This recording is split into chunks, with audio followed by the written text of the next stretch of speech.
ഞാൻ ബിസിനസ് രംഗത്തേക്ക് വരുന്നതെന്ന് പറഞ്ഞാല് ഈ ഓട്ടോ ഫീൽഡിന് ഒരു പ്രത്യേകത ഉണ്ട്. ഈ റിയൽ എസ്റ്റേറ്റിലേക്ക് കൂടുതൽ പേരും വന്നിരിക്കുന്നത് ടാക്സി ഫീൽഡിൽ നിന്നും അതുപോലെ തന്നെ ടാപ്പിംഗ് ഫീൽഡിൽ നിന്നും വരും. ഈ ഓട്ടോറിക്ഷ സംബന്ധിച്ചുള്ള പ്രത്യേകത ടാക്സി ഫീൽഡിൽ ഇനിയിപ്പോ ഓട്ടോ അല്ല, ഇനി മറ്റേ ഏത് ടാക്സി ആയാലും അതിൽ ഏറ്റവും കൂടുതൽ ജനങ്ങളുമായിട്ട് മിങ്കിൾ ചെയ്യുന്നത് ഈ ഓട്ടോറിക്ഷയാണ്. അവരിലായിരിക്കും കൂടുതലും ഈ കച്ചവടക്കാർ, ബ്രോക്കേഴ്സ് ആയാലും അതുപോലെ ഈ സ്ഥലം വാങ്ങാനുള്ള ഡീലേഴ്സ് ആയാലും കൂടുതൽ ആൾക്കാരും വരാം. തീർച്ചയായിട്ടും. അപ്പോ അതിന് പ്രത്യേകത വെച്ചാല് അതിനോടൊപ്പം തന്നെ ഈ മുതലാളിമാരും അല്പം സാധനങ്ങളൊക്കെ വാങ്ങാൻ ആഗ്രഹിക്കുന്ന പാർട്ടീസ് ഒക്കെ. അപ്പൊ ഇവരെയും കൊണ്ട് നമ്മൾ യാത്ര പോകും, ഓരോ സൈറ്റിലേക്ക് പോകും. അപ്പൊ ഇത് കണ്ട് ഈ ബ്രോക്കേഴ്സ് അവർക്ക് പറഞ്ഞു കൊടുക്കുന്ന രീതികളൊക്കെ നമ്മൾ ഓട്ടോമാറ്റിക് ആയിട്ട് മനസ്സിലാക്കും.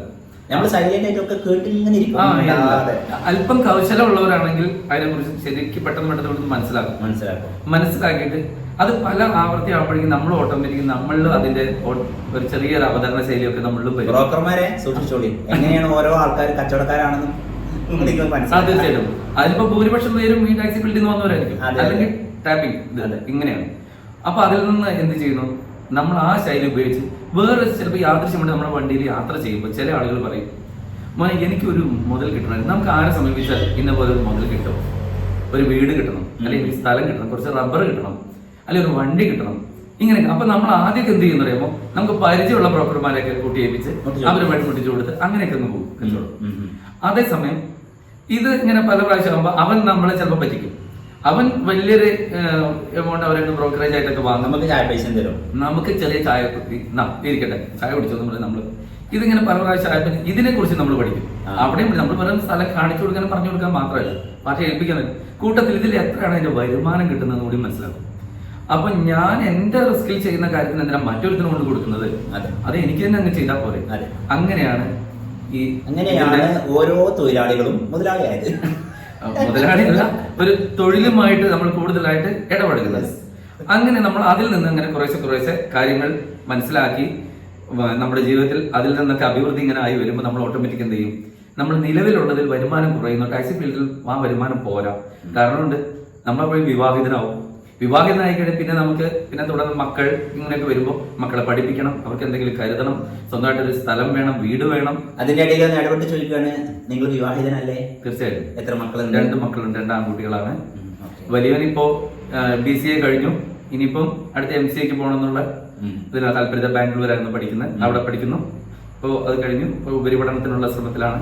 ചെറിയ രണ്ടാമത്തെ ആള് ഇപ്പോ കമ്പ്യൂട്ടർ സയൻസ് എഞ്ചിനീയറിംഗിന് പത്തനംതിട്ട പഠിക്കുന്നു. തുടരാം നമുക്ക് വിഷയങ്ങൾ.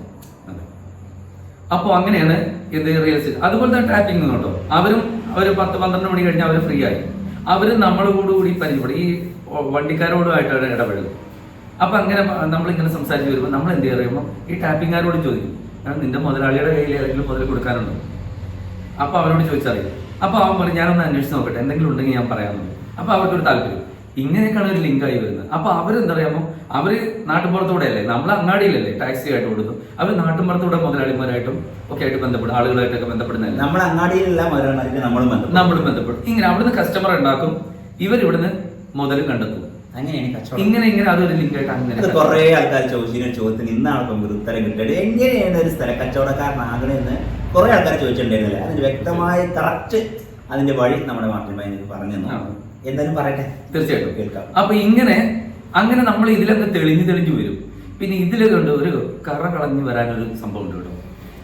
ഈ ചെയ്യുന്ന തൊഴിൽ ആത്മാർത്ഥമായിട്ട് ആരെ ചലിക്കാതെ, വഞ്ചിക്കാതെ, പറ്റിക്കാതെ, ചൂഷണം ചെയ്യാതെ കഴിവിന്റെ പരമാവധി നമ്മൾ ആത്മാർത്ഥമായിട്ട് സത്യസന്ധമായിട്ട് ആ തൊഴിൽ ചെയ്യുകയാണെങ്കിൽ ആളുകൾ നമ്മളെ വിലയിരുത്തുന്നുണ്ട്.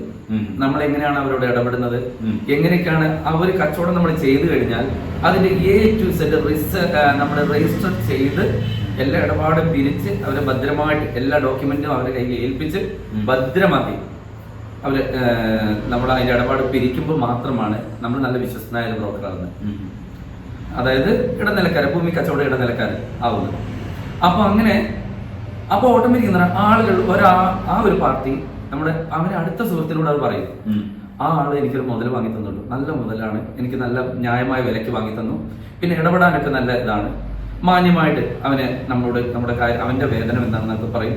അല്ലാതെ നമ്മളെ ചൂഷണം ചെയ്യേ ഒരു തലക്കെട്ട് നടത്തി നമ്മൾ പറ്റിക്കുക അങ്ങനെ ഒന്നുമില്ല. ഇങ്ങനെയൊക്കെ ആളുകൾ ഒരു വിശ്വാസം വരുമ്പോൾ അവരത് എന്ത് ചെയ്യും? പബ്ലിസിറ്റി, ഒരു മൗത്ത് പബ്ലിസിറ്റി തന്നെയാണ് അത് അത്യാവശ്യം മെയിൻ ആണ് ഇപ്പോൾ. ഏറ്റവും പ്രധാനമാണ്. അങ്ങനെ വരുമ്പോഴാണ് ഈ കറകളഞ്ഞ ബ്രോക്കർ എന്നൊക്കെ പറയുക, അല്ലെങ്കിൽ കറകളഞ്ഞ ആ തൊഴിൽ നൈപുണ്യം എന്ന് പറയുന്നത് ഇങ്ങനെയാണ്.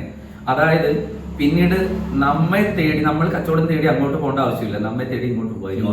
അതൊരു ഭയങ്കര പ്രത്യേക സത്യമാണ്. ഇതിലൊക്കെ ദൈവികമായ ഒരു അനുഗ്രഹം കൂടി ഉണ്ടല്ലോ ചെയ്യുന്ന തൊഴിൽ. അതായത് ഞാൻ മറ്റൊരുത്തന്റെ മക്കൾ കഴിക്കേണ്ടത് അവനെ പറ്റിച്ചിട്ട് അവന്റെ വേദന കൂടി ഞാൻ ചൂഷണം ചെയ്തിട്ട്. അല്ല, ഇടയിലൊന്ന് ചോദിക്കട്ടെ, ഇതിൽ പറ്റിക്കുക എന്നുള്ളത് എങ്ങനെയാണ് ബ്രോക്കർമാരെ സംബന്ധിച്ചോളം നടക്കുന്നത്?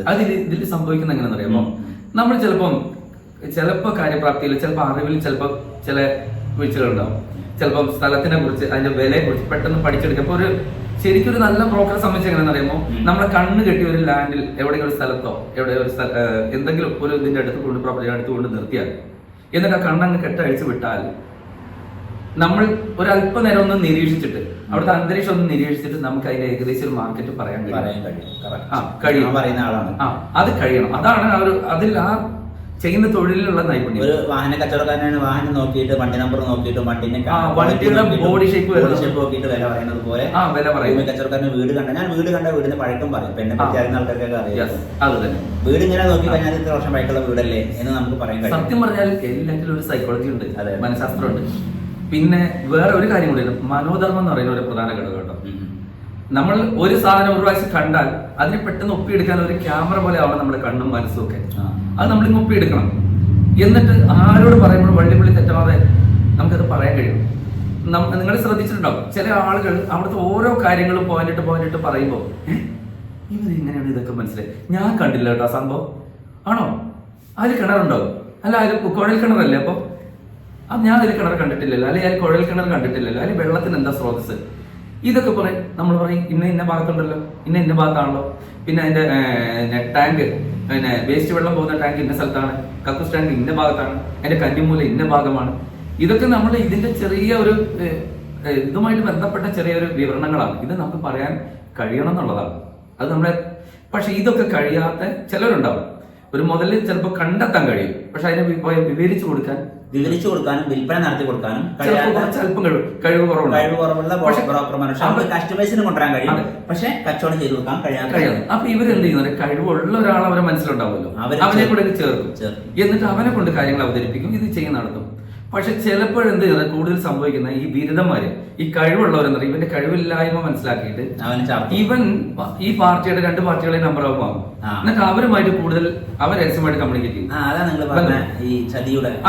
എന്നിട്ട് അവരുമായിട്ട് എന്ത് കാര്യം സംസാരിക്കുമ്പോ എന്താ പറയുമ്പോ അവരുടെ മുമ്പിൽ ഈ വിളിച്ചു വരുത്തിയ ഞാൻ, ബ്രോക്കർ അയക്കുന്ന ഞാൻ അല്പം കഴിവ് കുറവാന്ന് വിചാരിച്ചു. അപ്പൊ ഞാൻ അവനെതിനെ കുറിച്ചൊന്നും അറിയില്ല, അവൻ എന്തെങ്കിലും ഒരു വെള്ളം കൂടി കൊടുത്താൽ നിങ്ങൾ അതൊന്നും കാര്യമാക്കണ്ട ഇങ്ങനെ പറഞ്ഞിട്ട് അവൻ എന്ത് ചെയ്യും? അപ്പൊ അവരുടെ മുമ്പിൽ അവൻ ഒരു ഹീറോ ആയി മാറി. ഈ ഇതെല്ലാം ബന്ധിപ്പിച്ചു കൊടുത്താൽ ഇവനൊരു ഈ വ്യക്തി ഒരു കഴിവ് കുറഞ്ഞ ഒരാളാണ്. അപ്പൊ അവന് വല്ലാതെ അവന് മൈൻഡ് ചെയ്തില്ല. അതാണ് നിങ്ങൾ പറഞ്ഞ ചീറ്റിംഗ്. അപ്പൊ അവൻ എന്ത് പറയുമോ, അവൻ ഒരു ഭാഗത്തുനിന്ന് 2% ബ്രോക്കർ അല്ലെങ്കിൽ 2.5% കിട്ടി, മറ്റേ ഭാഗത്തുനിന്ന് 1.25% അല്ലെങ്കിൽ 1% കിട്ടി. ഈ ബ്രോക്കറെ അവൻ വാങ്ങിയിട്ട് ഇവൻ എന്ത് ചെയ്യുന്നറിയാം, ഇവനായിരിക്കും അവരുടെ താരമായിട്ട് എല്ലാറ്റിനും അവനാണോ. പിന്നെ നമ്മളെ വിളിക്കുക പറയുന്നത്, നീ വിഷമിക്കണ്ടോ, കാര്യങ്ങളൊക്കെ ഞാൻ നടത്തിക്കോളാം, നിനക്കുള്ള ആ സമയം അവിടെ കിട്ടൂല, ഞാൻ വിളിക്കുമ്പോൾ അങ്ങോട്ട് വന്നാൽ മതി, നീ റിസ്ക് എടുക്കണ്ടേ, ബാക്കിയൊക്കെ ഞാൻ ചെയ്തോളാം. പക്ഷേ കൂടുതൽ ഇപ്പൊ നടക്കുന്ന സംഭവങ്ങൾ എന്താ അറിയാമോ,